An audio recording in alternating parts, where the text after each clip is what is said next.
Mae Cymru yn lwcus iawn o'i threfi marchnad. Cylch ydy marchnad iach yn y trefi yma.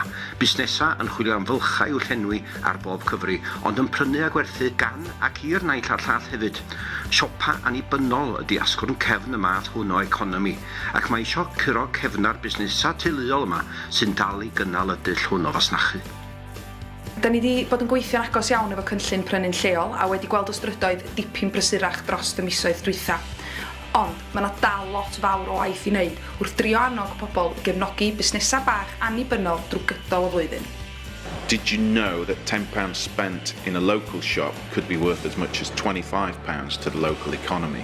When you compare that to a supermarket where £10 spent may only bring a benefit of £5 to the local economy, you can see how important it is that we all make the effort to shop locally.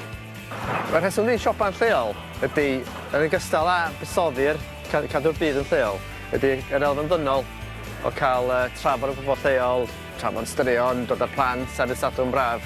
Mae'n rhan o'r gymdeithas, mae'n rhan o mywyd i. Da ni wedi bod yn gweithio'n agos efo'r cynllun Prynu'n Lleol. Da ni'n cael ei gyd o'r busnesau bach yn y dre i weithio gyda'i gilydd yn glos ac hefyd gallu cyflogi mwy o bobl gobeithio yn y diwedd a creu tre llewyrchus. Wrth i'r fasnach ar y lein dyfu, mae pawb ohono ni'n cael yn denu i brynu pethau am bris ffadach sy'n cael ei dosbarthu i'r drws drannoeth, ond mae'n werth i'n ystyried beth mae hyn yn ei wneud i'r economi leol. Mae'n hollol bwysig i fatha cefnogi busnesau lleol a dwi'n meddwl bod o'n gret i fod yn neud hynny a fod y bynt yn aros yn lleol lle. The Gwynedd Buy Local scheme has played an intrinsic and essential part in establishing the Aberdyfi Food Festival.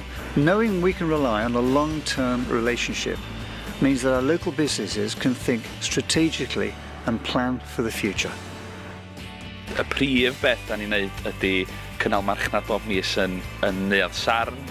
Da ni'n cydweithio efo y prosiect Prynu'n Lleol efo'r bwriad o symud y farchnad i lefydd fatha Abersoch yn y flwyddyn newydd ac hefyd i farchnata'r holl beth ac heb yr help da ni wedi gael dwi'n meddwl fysa fo'n bosib.